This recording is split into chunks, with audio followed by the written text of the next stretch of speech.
What do most Fortune 500 executives have in common? After more than 150 conversations with executives from companies like Disney, Amazon, Netflix, and Google, I've learned that sports is a common denominator. Some of our guests' athletic experiences earned them a place in their sports hall of fame, like Chick-fil-A chairman Dan Cathy. Some hung up their cleats after high school, like Delta Airlines CEO Ed Bastian, while others, like Condoleezza Rice, claim they weren't that great in their sport. But no matter their skill level, they have all told me that being a part of a team taught them leadership lessons that they still use today. In partnership with Chief Executive Magazine, I'm your host, Don Yeager, here to give you an all-access pass to genuine, authentic, fireside chat-like conversations with today's business icons so that you can create powerful change in your organization. This is Corporate Competitor Podcast. With me for today's episode is Genevieve Dombrowski, the Senior Vice President of Human Resources at LKQ Corporation. LKQ is the leading provider of recycled auto parts to repair and accessorize vehicles, employing 45,000 people across 1,600 locations worldwide. I'm excited to talk to Jen about the lessons she learned from athletics because she lettered in 10 sports in high school and went on to play basketball at Ashland University. Make sure to check out corporatecompetitorpodcast.com/notes for my notes from today's session. You'll find my favorite quotes and reflection questions that will help you integrate today's insights. People have positive intent behind their actions. It's very rare that you find somebody that does something maliciously. If you make the assumption of a positive intent, then you're automatically less defensive or less angry about it. Like if you just say, like, I know that person pretty well because I built a relationship with them. I don't think that they would do anything intentionally. There must be something going on. And you try to figure out and try to diagnose, like, how can I help this person versus how can I punish this person? It shifts the dynamic a lot. Jen, thanks for joining us. Don, thanks so much for having me. I'm so elated to be here. Well, when our mutual friend, Simon Sinek, somebody we both admire, had me come speak to your team there in Nashville, you may or may not know this, but during that day, I learned from several of your teammates how much sports means to you and a little about your history. Yeah. But nothing prepared me for all that I learned when checking in with the sports information director at Ashland. Shout out to Dusty Sloan. Yeah, he's an amazing guy. Yeah. You played there in Ohio, and I read the coaches described you as a player who epitomized, quote, hustle and intensity.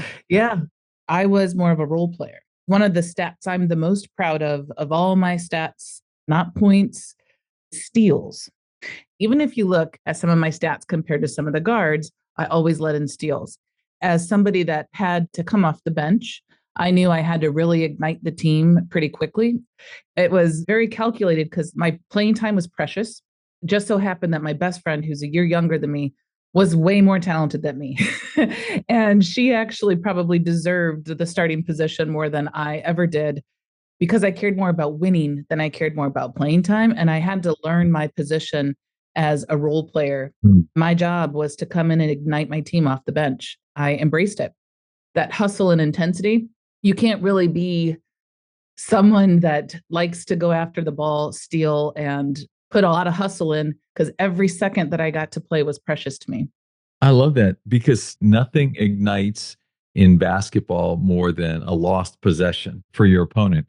Most people don't realize that sometimes is a far more valuable moment than even a basket on the other end because it does two things, right? Obviously it gives you a possession, but it also demoralizes them a little bit. And next thing you know, they're a little more cautious in the way they do things. Yeah. Takes the wind out of their sails, if you will, and puts them on their heels.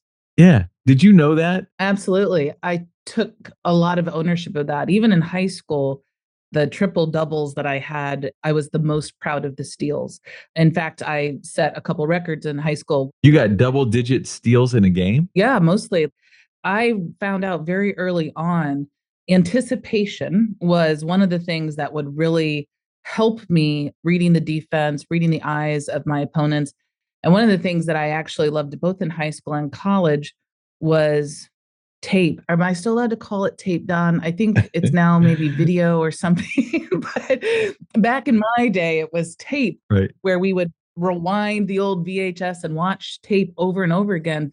How can I figure out what defense they're going to play? How can I figure what offensive plays they're going to run? I would study the point guard as they were running down, looking over to the coach and calling the play. So I knew exactly where they were going to throw it.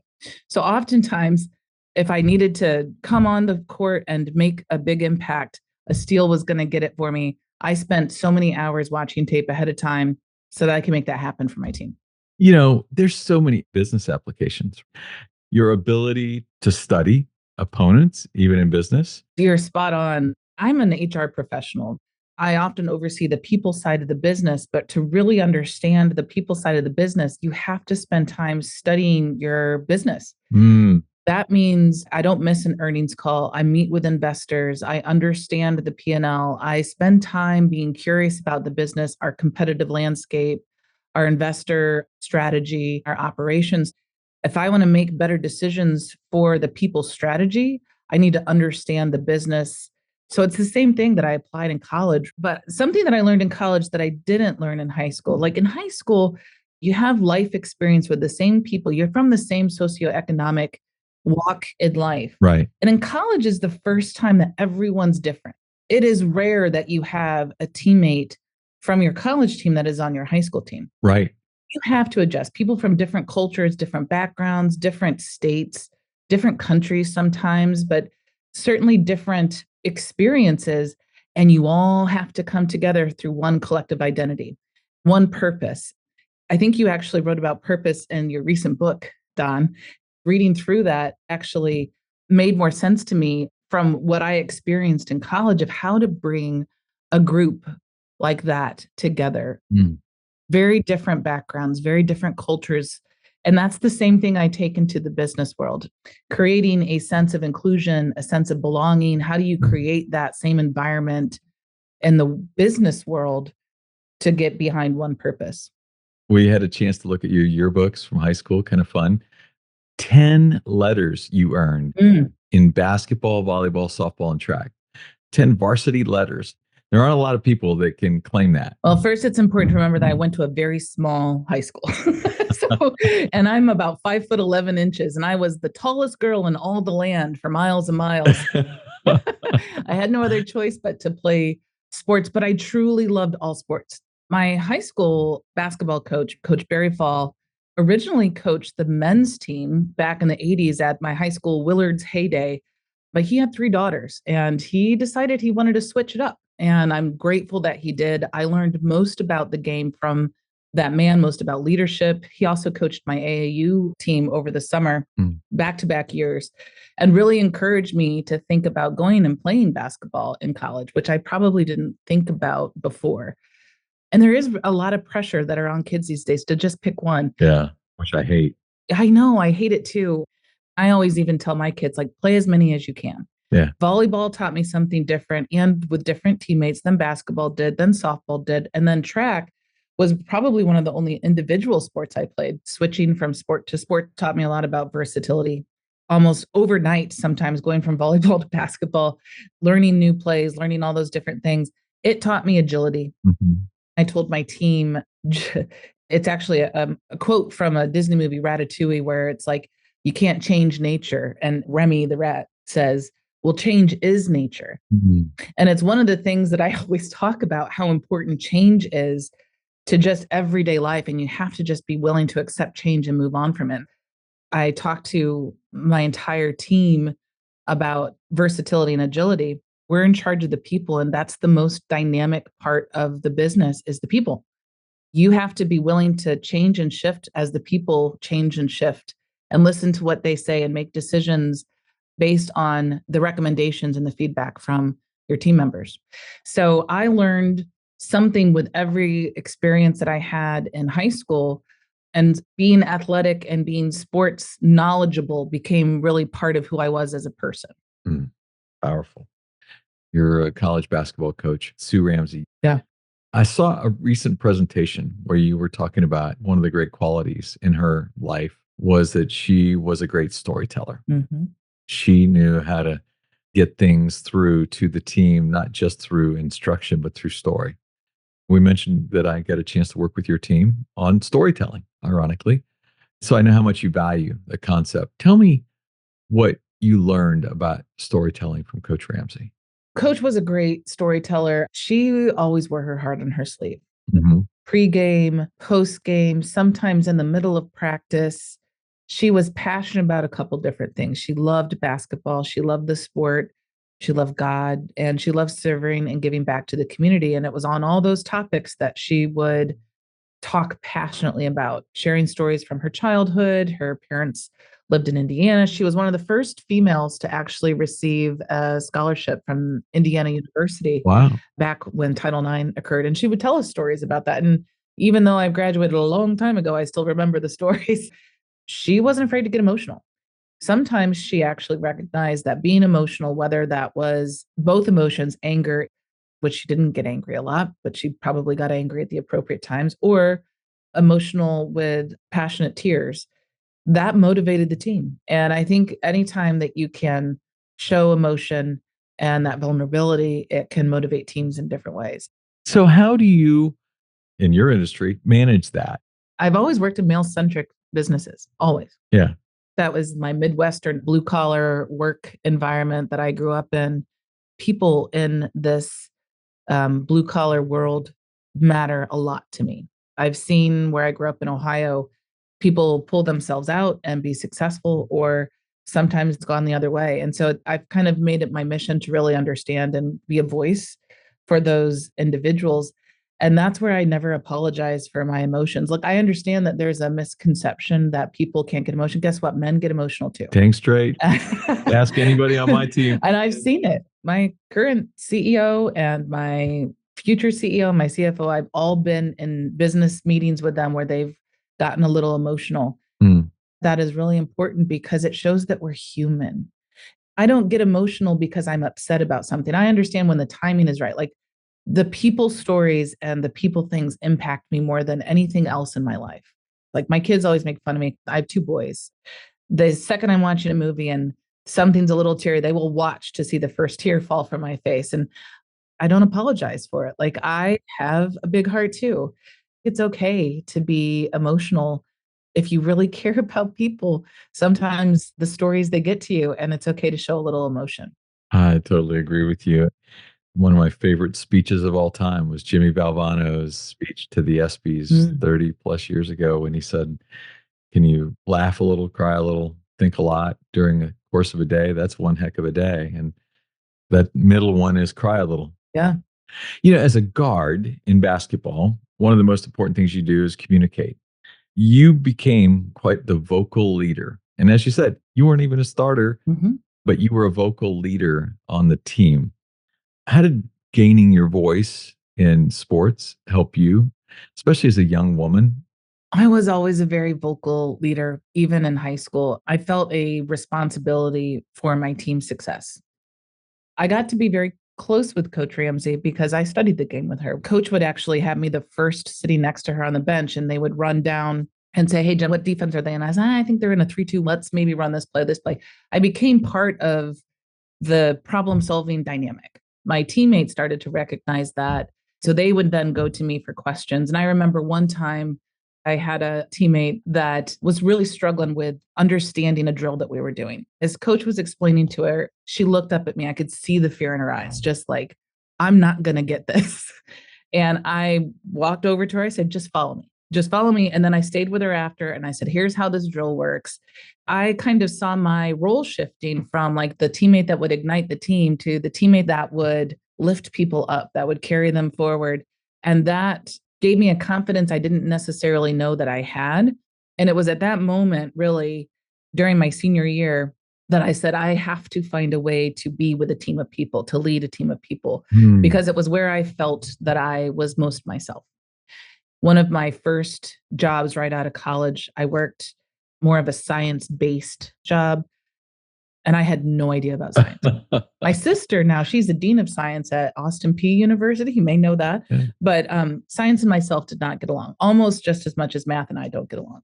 But I remember feeling kind of lost when I was either recruiting or trying to talk to the other PhDs about what they needed from a business perspective. So I decided to enroll in a toxicology course for about a year to better understand what they were doing, how I should go about recruiting and talking and things like that. And I did it on my own. I did it just because I was curious about how to win together. Mm-hmm.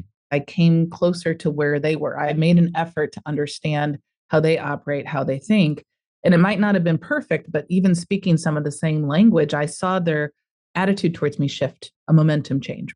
I built longstanding relationships with them there. And I said, aha, this is working for me. So that same approach that I learned in college, I took with me to my first job. And I've done it ever since. There's always a connection to another human. You just have to find it and be willing to look for it. Boy, there's a big lesson from your college days where people are coming from all over the place and suddenly you have to gel. Too often, we want them to meet us where we are. Yeah. We've got to remember it's our job to go the other way. What kind of questions do you ask if you're trying to meet people where they are? People need to know you care about them before they care about what you say. Right. Beyond caring about their birthdays, their anniversaries, it goes way beyond any of those, I will call superficial things that you find out about other people. It is helping them realize their hopes and dreams. Mm. Approach it with an empathetic way. You have to be vulnerable in these conversations. You have to understand when is the right time to talk about it. It is certainly not at the beginning of a meeting when you have 2 to 3 minutes before the meeting starts and you're asking them, hey, Don, what's your hopes and dreams? All right, let's start this with this presentation. It is meaningful conversations that are often unplanned. It's finding moments that matter to the individual. It's showing up in times where they didn't think that they needed somebody. Mm. At one point in my career, I had an admin assistant. Mm-hmm. She was amazing. Single mom, really tried to put her, I think her daughter was 5 at the time, first and foremost. And we had multiple conversations. We'd talk in the morning, we'd talk in the evening.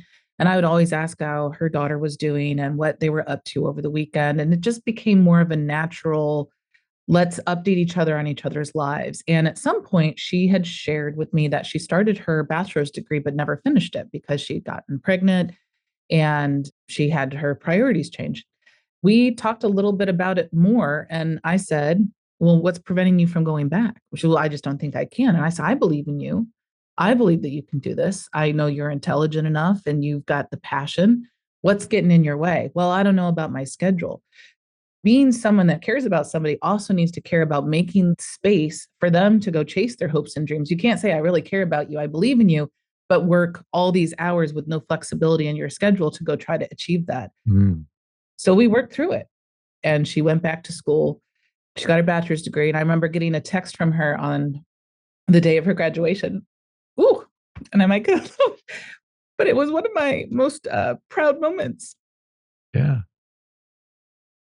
She achieved something that she knew she couldn't do without somebody else pushing her along. I love that. And you know what? I mean, you had to find the right moment to learn the importance. Then you had to make adjustments to your needs in order to be able to kind of help her find the time. Yeah. What that probably did for your team's culture. I mean, other people got to know, hey, guess what? We're cared for here in a way that's different than we might be cared for down the street. We might be able to go down the street and make $1 more, but here it's a different thing. Yeah. Those interactions, those times where you show up for your team goes beyond just those superficial things. That creates followership. Followership you can't get without building that trust and credibility. It's probably the reason that people follow somebody to another company.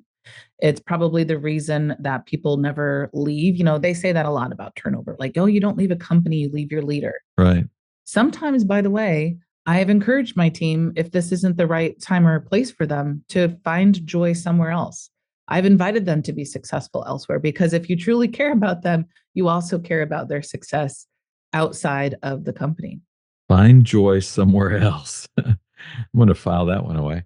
Um, but You used the word team a couple different times. So many of us are handed an opportunity to lead a group of people. And too often we refer to that group of people as a team. Mhm. And the truth is, they're not yet a team. You've been on teams. Yeah. You know what it means to actually have somebody on your team who cares more about winning than about playing time. That's a real rarity. If you're coaching up one of us on how to take a disparate group of individuals and actually build a team, give me some coaching tips from Jen on how to take them someplace special. Well, I will first of all say that this isn't just from Jen, it's from life experiences. And one of my most respected coaches that I recently had the opportunity to meet is Coach K. Mhm. And and I are both big Yeah. fans of Coach K. So I won't shamelessly steal without giving him the appropriate response. Wait. I thought you did steal. I thought that was your thing. I like to steal the basketball, not necessarily ideas, without giving the proper credit. Okay. Okay. But I think, building a team doesn't happen overnight. You just don't have a jersey that says, I play for Duke, and then all of a sudden you're a team. It takes time to build that collective identity. And he talked about it even in his book, The Gold Standard, and even the Netflix show that he did, The Redeem Team. Mhm. You have to put the time in with the team and learn about each other's lives, learn about what makes them tick, your strengths, your weaknesses. That's something that you have to do in professional life. In addition to college, you can't just say, poof, you're a team and you're a team. There's work that it takes. It's the removal of that individual ego and the balance of that collective identity of the team. You really have to know what is acceptable and what the expectations are for your team.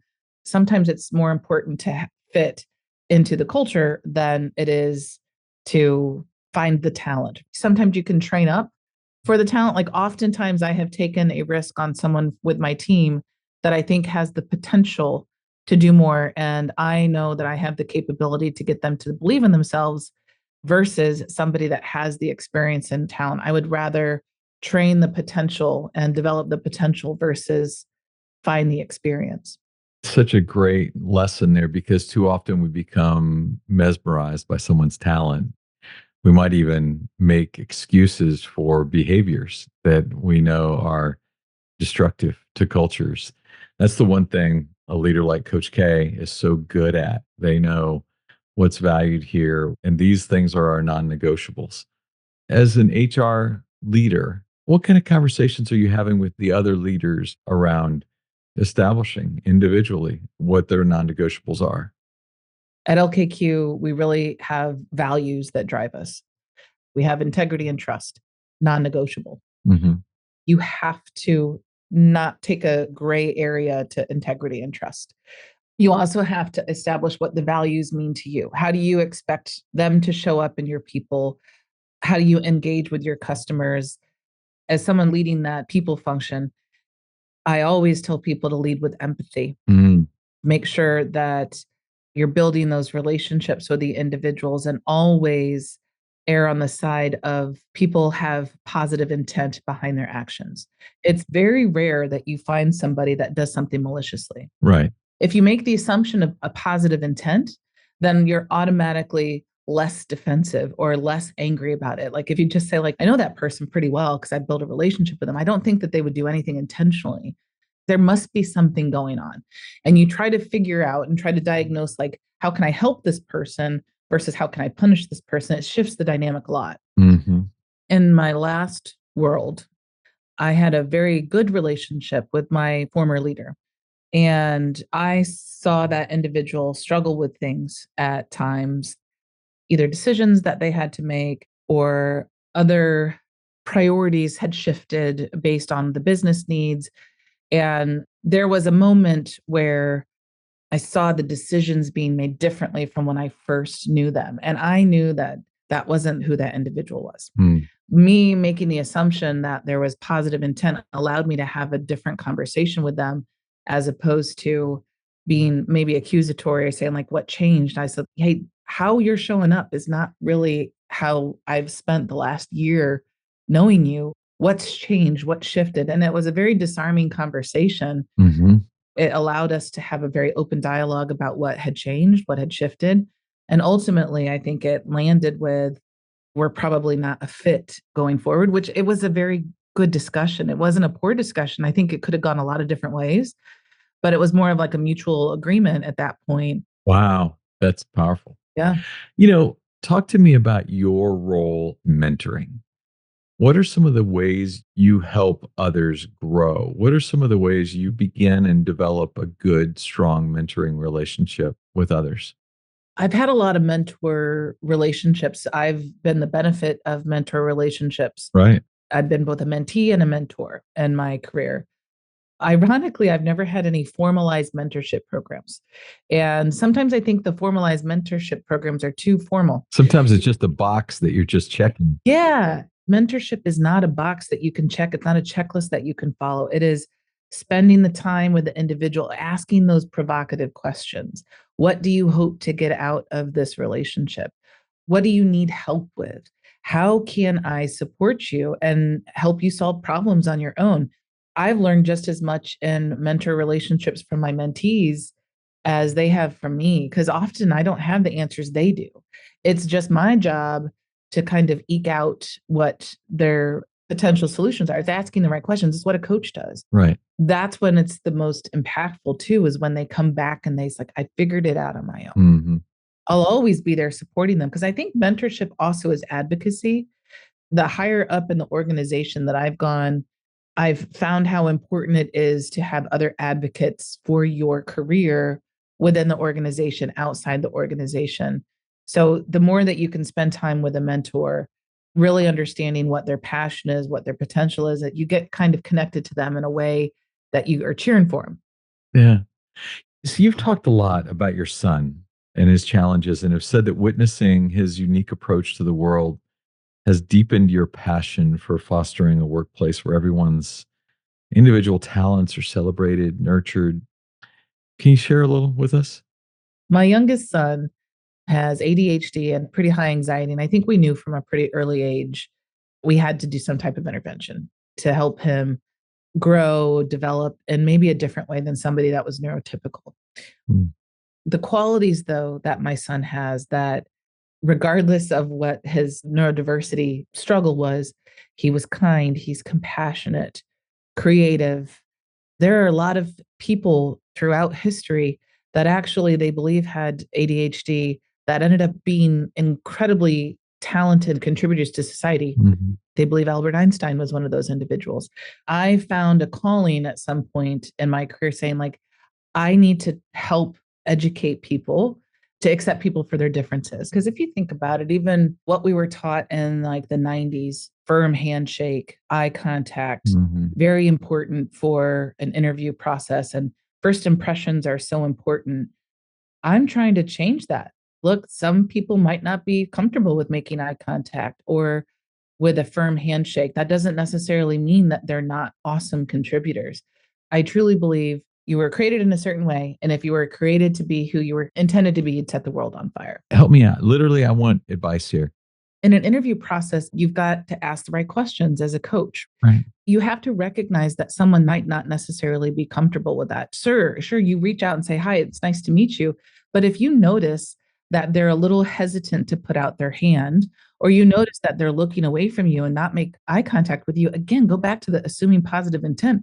They want to do it, they're struggling. So then pull back. Don't get more aggressive. Just say, like, hey, do you want to just sit down and let's relax and kind of talk a little bit, shift the conversation, and then you'll soon see them grow and react to a different way. They're also very nervous. There's nothing wrong that says you have to be a little disarming when you interview somebody. It doesn't have to be this intense piece. It also depends on the position that you're interviewing for, right? Like I wouldn't necessarily expect a CEO of a company to not be comfortable with a handshake, but these individuals that are getting right out of college that aren't put in these kinds of situations, you have to be understanding, deal with them with empathy. Mhm. And sometimes that means shifting your approach instead of what's always worked out well for you.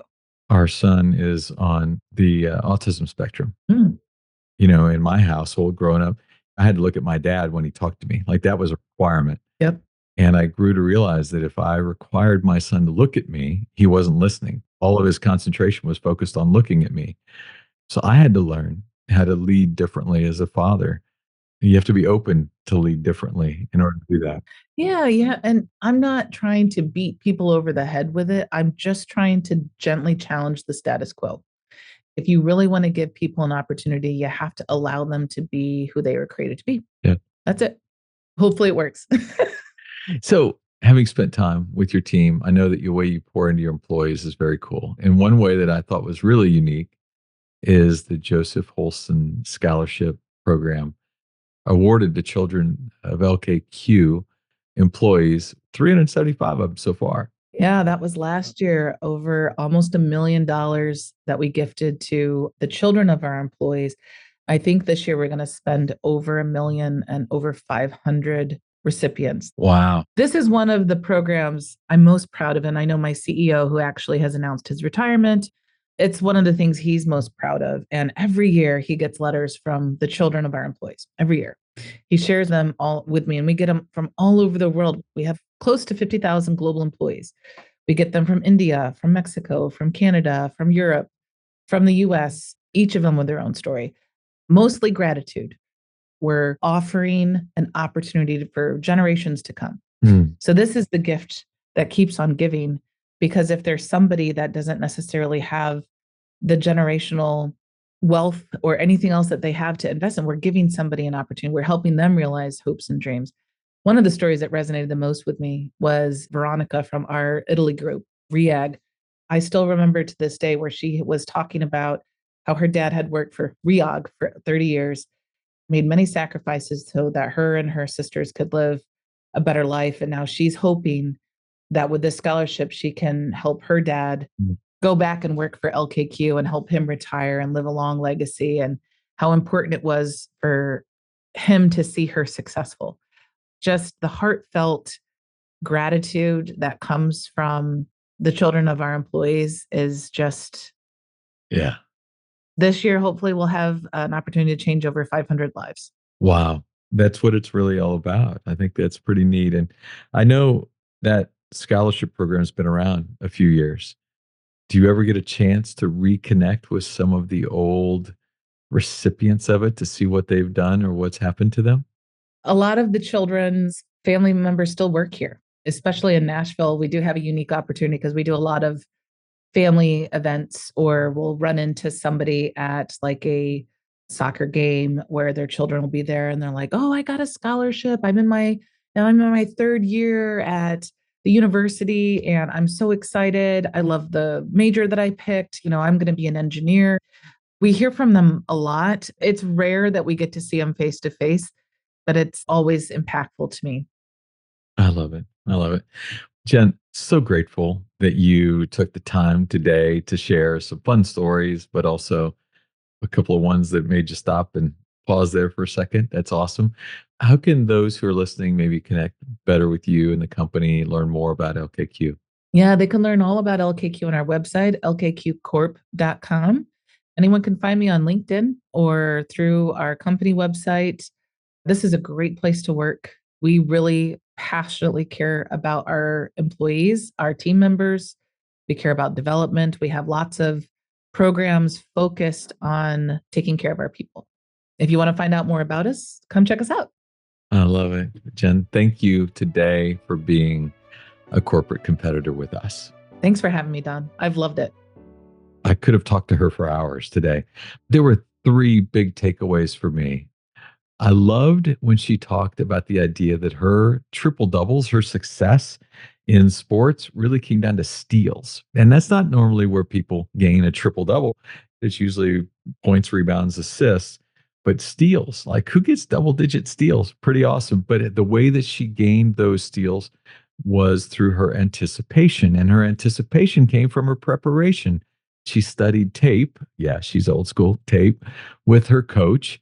And all of that completely applies directly into her leadership today in business. She's studying what happens at LKQ. She never misses an earnings call. Even though she's in the HR space, she is studying the P&L and walking the floors of different operations, trying to make sure she understands what's going on there. There's a great lesson there from sports that really applies in her leadership today. My second big takeaway was when she talked about meeting people where they are. And that goes beyond birthdays, goes beyond anniversaries. This is about trying to help people realize their dreams and understand where they want to go and what you can try to teach out of that. The story of her administrative assistant, she got momentarily choked up there. I got choked up too, by the way. She said, trust and credibility creates followership, and followership is what real leaders are seeking. And then the third takeaway for me was the discussion around neurodiversity. She's taken it on as a cause, as an important piece of her leadership to try to get other people to understand and be educated on the need to accept others for their differences. And then it's our job as leaders to be the one who shifts. It's our job to learn to be aware of other people and their needs. What a powerful conversation on so many levels: personal, sports, business. I'm better today for having had it. I hope you are too. Before we sign off, is there someone you would love to learn from as a guest on this show? Send me a LinkedIn message with your guest suggestion. It is even better if you're connected with them in some way. We'll do that interview, we'll learn from them, and we'll share the answers with you. Catch new episodes every Wednesday. Subscribe at corporatecompetitorpodcast.com to be the first to get a chance to listen. And as a thank you gift, I will send you a chapter from one of my best-selling books. Stay connected with me on LinkedIn, Facebook, Instagram, Twitter. My handle is @DonYaeger, DonYaeger. And until next week, I appreciate you.